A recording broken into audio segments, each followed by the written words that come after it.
Hello, my friends. It's that time again. Yes, it's our third video about that game that is behind me that you're probably interested in purchasing at some point because there's been lots of hype. The beta is probably going to come out in the next week or so of the time you see this video, if you watch it the day it comes out. Usually it's about 2 weeks in advance of November 9th. Now, we've already done a video on expectations we should have as players from Sports Interactive. That is up there. That was the first one. And then I did a deeper dive for about 31 minutes on the announced features that we've seen thus far. Of course, the same day I put that video out, your more popular content creators got alpha access and were able to kind of embargo their videos until they all came out at the exact same time to see, like, hands-on. What does the data hub look like? What does the match engine look like? So I would highly encourage you to go watch that playlist, even though I'm not in it, because it gets to show you more than, you know, something that the game company has put out right from on their 2 videos. So I'm going to link to a playlist of those videos in the description below so you can go see that. You know, we're all part of this. We all want to see Sports Interactive and Football Manager be successful. So let's go do that, shall we? But today, my friends, I've got an axe to pick. You get the idea. There are 11 things that I would love to see fixed from FM21 and earlier versions in FM22. Now, again, I'm recording this live on the 18th, so there may be some feature announcement that comes out that I haven't seen yet, that Miles tweets out, something like that. So I'm going to tackle 5 of these today, and then in the video after this, we'll tackle the remaining 6, if there hasn't been some announcement that says that's been taken care of. So let's get right to fixing things. First up, I don't know if this is a major change or a quality of life change. I would like there to be a separate staff responsibility section, which, okay, let's go look at the staff section. Responsibilities. You got overview, board, staff, advice and report, scouting, transfers, media, training, tactics, match. I want there to be a medical responsibilities where I can tell my physios if I have a player, Marcelo Rian, who has gone from red injury to orange injury. I don't want to have to come in here and see, hey, he should be on a general injury, individual injury rehab training regime to help him recover. Because then I have to come in here and automate, do that, and then it goes away, and then he gets better, and then I have to remember to put him back on his training. Again, with SI saying that they want to have suspension of disbelief in the game, I would like to, I'd have to think. Now, I've not worked at a football club before, my friends, but I've got to think at most clubs, if you have a medical staff, there's a training regimen, right? It's like they are going to tell you, hey, we're putting Rian on general rehab to get his, his tight calf taken care of before he can come back to doing his final third training. And then it would just automatically go back to final third training automatically. I suppose there might be some managers that are like, I don't care that they're quasi-injured, put them back in training. Maybe? But I would like the option to say, listen, I want you to manage the medical side. If they need to be put on the endurance recovery training, do that. If they need to be put on general, do that. If they need to be put on strength, recovery training for the injury, do that.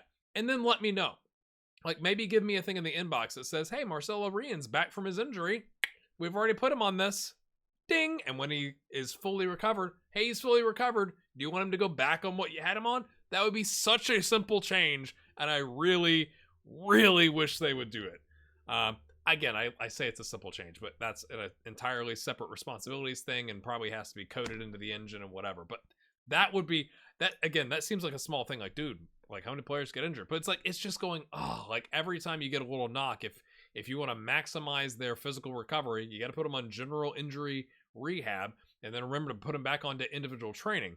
And that sucks me out of that suspension of disbelief, where I'm like, really? Like, there's not somebody in charge of that at the club? Give me a break. But that's just me. Do you agree? Am I crazy? That's just me. Number 2 on my list has to do with interviewing for a new job.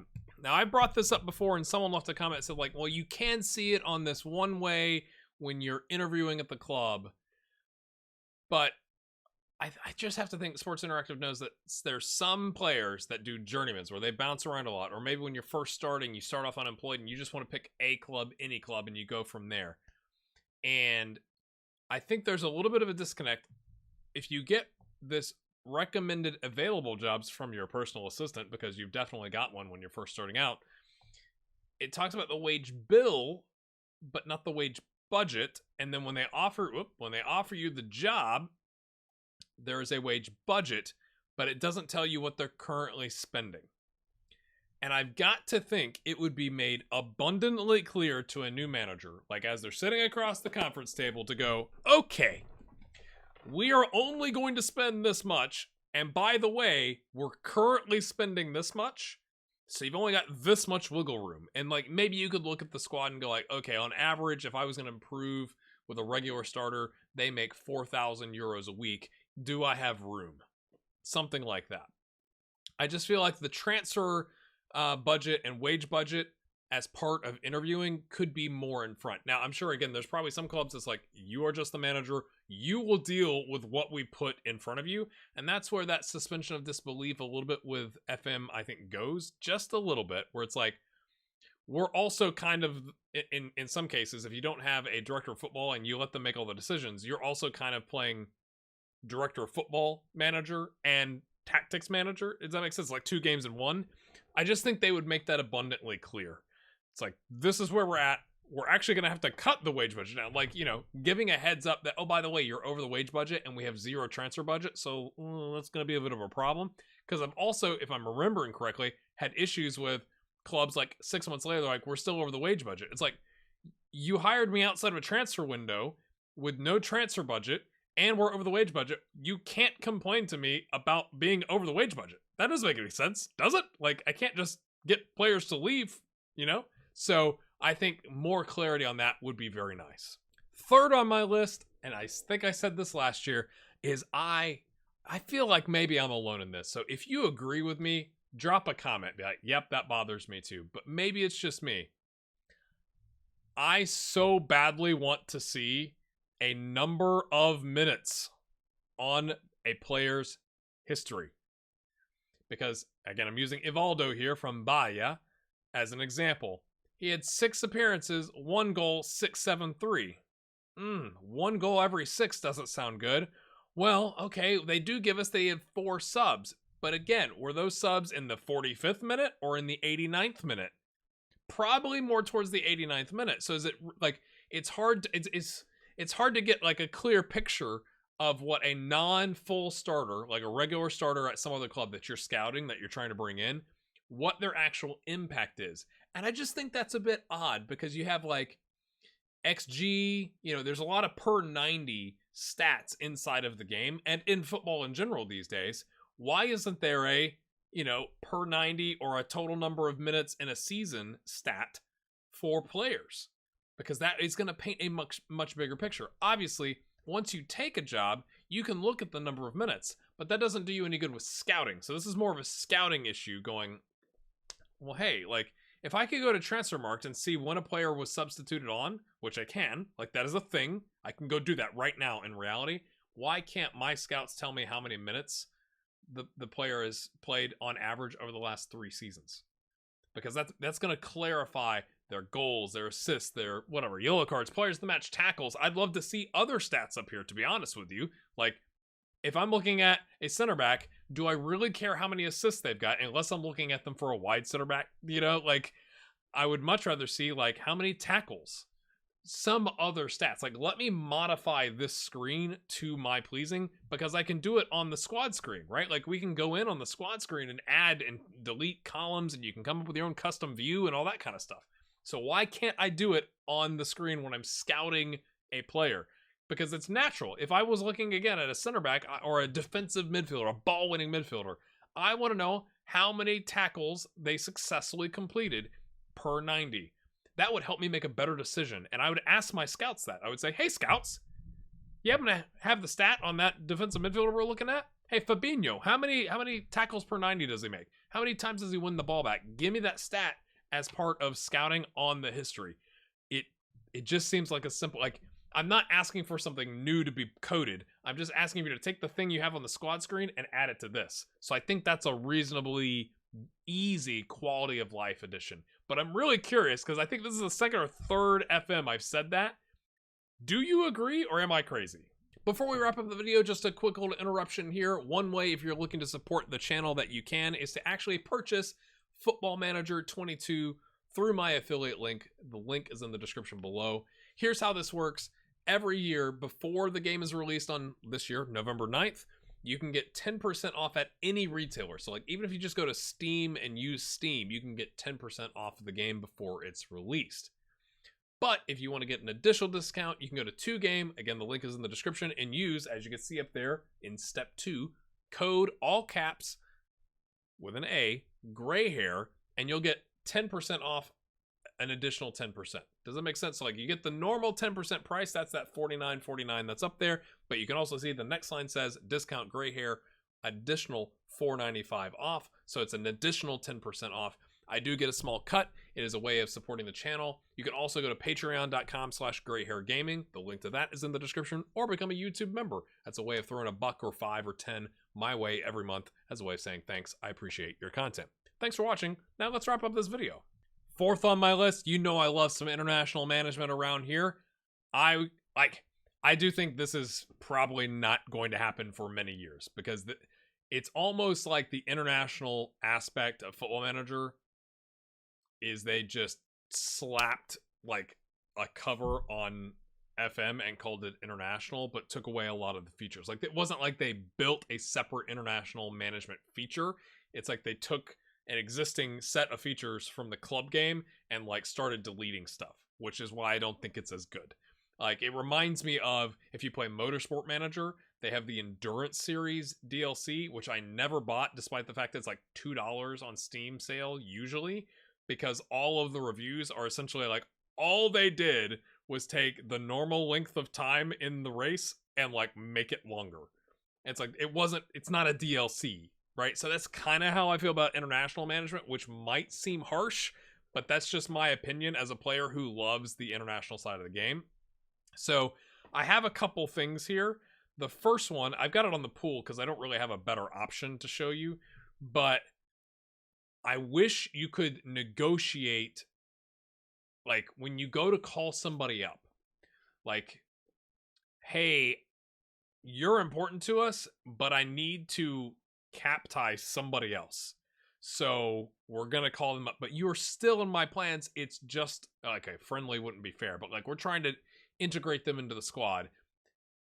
Or like give me the option to tell the player like you're out of form, and like that's why I'm not calling you up. If you get back into form, I will guarantee you, I will make a promise, because there is, my friends, a promise section when you are a national team manager. So I promise I'll call you up if you score 3 more goals or your form is over a 7.0, or however you could code that into the game. There's a thing where you have the ability to call in like a squad of 30 players for camp. And then you cut down to 23. There is no indication in the game what good that does you as an international manager, besides having 7 players who are unhappy. Like, does that make them want to play and like do better next time? Does it make them want to perform better with their club, so they force their way into the squad? And oh, by the way, in that camp, there's no ratings. There's no average rating. There's no, this is why you should, like generally speaking, for a lot of international squads, you know who the top 18 are. You probably know who the top 21, 22 are. It's that 20 through 23 is probably the players that are on the bubble that you might rotate in and out if you're a smart manager. So give me something to help me determine from players 20 to 30 which 3 or 4 or whatever I need to select into my official squad for the upcoming tournament. But Football Manager gives you nothing. It's like, you called in these players, cut 7 of them. It's like, so it's like, why even bother? Like, it's kind of the feeling that I get where I'm like, well, I should just call in the 23 I want to call in and not call in 30, because then they're just going to get mad and leave, right? And again, there may be something hidden in the game where it's like that 17-year-old that doesn't make the tournament goes, I'm gonna prove GHG wrong, and next time I'm gonna be, but like that's not really indicated. So I'd like to see a lot of changes here. I'd also like to see deeper conversations on switching. This is my 5th one for for this video. It's also international, but I think it's a slightly different issue. Obviously, in the United States, we have a lot of players that can play elsewhere for other nationalities. Obviously, Mexico is a popular one, right? So Ricardo Pepi chose the US instead of Mexico. That's massive. But I wish there was a way to negotiate to attract that talent, right? So you look at Jamaica with Mikel Antonio. So it's like, well, Mikel had other options, but like Jamaica's like, dude, you'll be our starting striker, clearly, and you're not getting called up anywhere else. So it's like, it's almost like they've offered him an important player international contract. I'd love to be able to do the same thing, because then you're able to set those expectations, which I've got to think international managers do with the players, to say, I'm going to call you up, but you're only going to come off the bench, at the end of the 2 games in this window. Give me the ability to do that. And if I'm trying to convince somebody to come play for us, like, if you come play for us, I can guarantee you'll be a regular starter and like have some sort of a number of minutes. Now, of course, it's international and they wouldn't really have, a contractual way to say like, sell me, because he can't get out of it. But a lot of times it's just like, hey, your scouts found this random, dual national, and you're like, hey, come join us. And they're like, I'll think about it. Or no, not right now. I'd rather wait for England to call me up for the next 30 years. When it's like, well, at some point you'd think they would go, I'm not getting any calls. I could go play at a World Cup over here. Yeah, let's go do that. So again, that's combining 2 ideas in one, with like the negotiating to get them to come. But also I think it would be a nice addition to be able to say, I've called you 23 up to this tournament, but here's going to be our main 15 or 18 players. And hey, you 3, you're important to me, but we're going to rotate you in. You are here because you're veterans, and you're going to give, a breath of fresh air in the 65th minute. That's the plan. We have a game plan for this, because I've got to think that happens at the international level. So for you international management fans, thoughts? Would you agree? That's where we're going to leave it here today, my friends. Thanks so much for watching. Make sure if you're new around here, again, you hit that like button and subscribe. My goal for FM22 for this year coming up is to get to 10,000 subscribers. Would be awesome if you could help me do that. And definitely leave me a comment. What are some things that you want to see added in FM22 from like maybe a change from FM21, or maybe something entirely different that is just a good idea? Leave those comments below. Next episode, we'll look at the remaining 5 or 6 items on my list. Again, thanks for watching. Hit that like button, and we'll see you then.